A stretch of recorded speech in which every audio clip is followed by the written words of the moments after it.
নিউজিল্যান্ডের বিপক্ষে টি-20 সিরিজটা বাংলাদেশের জেতা হলো না।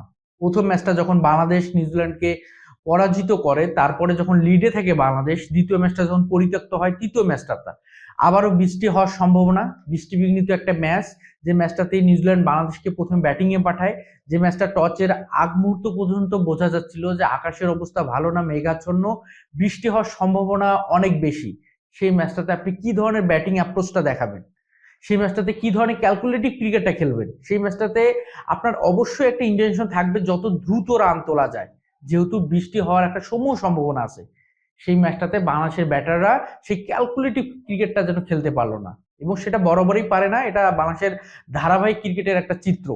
এবং তার মধ্যে ব্যতিক্রম কিছু ঘটে, যেদিন ব্যতিক্রম কিছু ঘটে সেদিন বাংলাদেশের কাছে অস্ট্রেলিয়াও যেন জিম্বাবুয়ে হয়ে যায়। এটা অস্বাভাবিক কিছু না, এটা স্বাভাবিক ঘটনার মধ্যে, এবং এটা একটা স্বাভাবিক প্রক্রিয়া। বাংলাদেশের ক্রিকেট ইতিহাস খুব বেশি ব্রড না, বলতে গেলে অঘটন ঘটে। আমরা আইসিসি এসিসির ইভেন্টে দুই একটা ম্যাচ বলতে গেলে অঘটন ঘটায় দেই, এবং বড় কোনো টিমকে টুর্নামেন্ট থেকে বের করেও দেই, কিন্তু আমরা নিজেদেরকে ইমপ্রুভ কতটুকু করতে পারতেছি, আমরা কতটুকু ধারাবাহিক ক্রিকেটটা খেলতে পারতেছি, সেটা কিন্তু খুব বেশি আমাদের চোখে পড়ে না। এবং সেরকম একটা ম্যাচ হলো আজকে। ব্যাটিং বলতে গেলে ব্যাটিং দশা খুবই খারাপ। এরকম একটা ম্যাচে যখন আপনার 15 ওভারে ম্যাচ গড়াবে, আপনি 102 রান করে সেই ম্যাচটা জেতার আশা করবেন, সেটা খুবই বোকামি। এবং সেরকমটাই হলো, যখন বৃষ্টি শুরু হওয়ার আগ মুহূর্তে আমরা যদি দেখি 6.4 ওভারে বাংলাদেশের রান 49, 3 উইকেট হারিয়ে, যদিও 21 রানে প্রথম উইকেটের পতন ঘটে, তারপরে ব্যাক টু ব্যাক দুইটা উইকেট যায় 35 রানের মধ্যে, এবং সেই উইকেট দুইটাই বাংলাদেশকে অনেকটা পিছিয়ে দেয়। ইমনের উইকেট এবং বলতে গেলে তানজিদ হাসান তামিমের উইকেট, যদিও তানজিদ হাসান তামিম টেস্টে সুযোগ পেয়েছেন, টেস্ট মেন্টালিটিতে এখন দুইটা টি-20 ম্যাচে খেললেন, 25 বলে 20 এবং 10 বলে 6 মতো।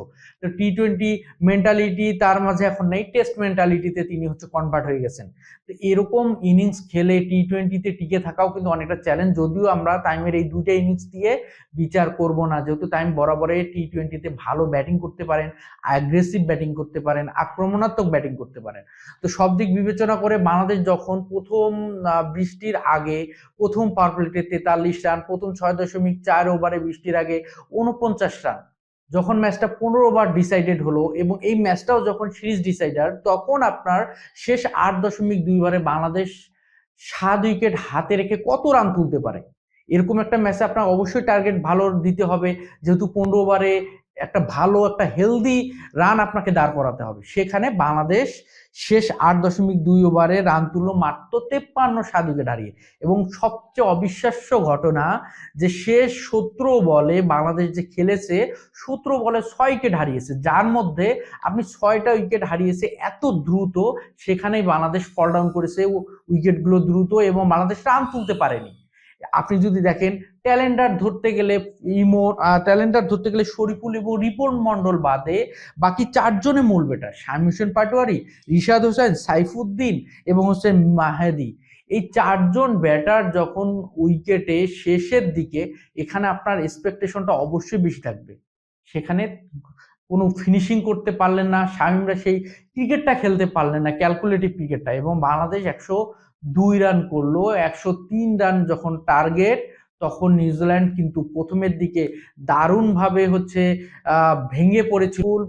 মানে দলীয় দ্বিতীয় ওভারে শরীফুলের প্রথম ওভারে যখন পরপর 2টি উইকেট তুলে নিলেন, এবং একটা সময় যখন 33 রানে চতুর্থ উইকেটের পতন ঘটলো, এবং বলতে গেলে ক্লার্ক, ক্লেভার এবং নিক ক্যালির মতো 3 জন গুরুত্বপূর্ণ ব্যাটসম্যান যখন এক এক এক রান করে আউট গেলেন, মনে হচ্ছিল বাংলাদেশ ম্যাচটাতে মনে হয় একটু চাপে ফেলবে, কিন্তু আসলে 102 রানে না, চাপে ফেলানো যায় না। একটা উইকেটের খেলা, একটা জুটির খেলা, সেই জুটিটাই কাজে লাগালো ফক্সক্রফট এবং আপনার জ্যাকবস, এবং 40 বলে রান তুললেন তারা 71 রান, এবং জ্যাকবস তার ক্যারিয়ারে প্রথম 50 তুলে নিলেন টি-20তে।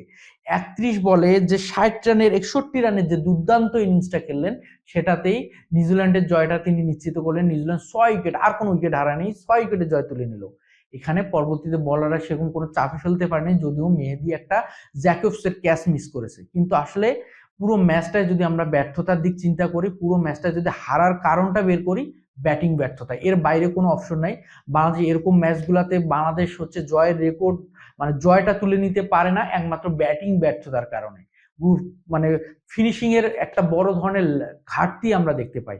সেখানেই বাংলাদেশের যে ফিনিশার হিসেবে যাদেরকে আমরা মানে যাদের রোলটা থাকে, রিশাদ, তাদের আমরা গুরুত্বপূর্ণ কোনো দেখি না। সাইফুদ্দিন, তিনি বরাবরই হচ্ছে তিনি ফ্লপ যাচ্ছেন। তো এর ধরনের ব্যাটসম্যান দিয়ে আসলে ফিনিশিং কতটুকু গুরুত্বপূর্ণ ইনিংস গুলো বের করে নেওয়া যায়, এটা আমার কাছে কিন্তু প্রশ্নবিদ্ধ থেকে যায়। তো বাংলাদেশ নিউজিল্যান্ডের দ্বিতীয় সারি দলের সাথে টি-20 সিরিজটা একে সমতায় শেষ করলো। এবং আমরা যদি দেখি ওয়ানডে সিরিজটা যদিও বাংলাদেশ ডমিনেট করে হচ্ছে সিরিজটা জয়লাভ করে, তবে বাংলাদেশের এই জায়গাগুলো থেকে যদি বের হতে না পারে, বাংলাদেশ ভালো কিছু খুব বেশি প্রত্যাশা করার কিছু নেই। এবং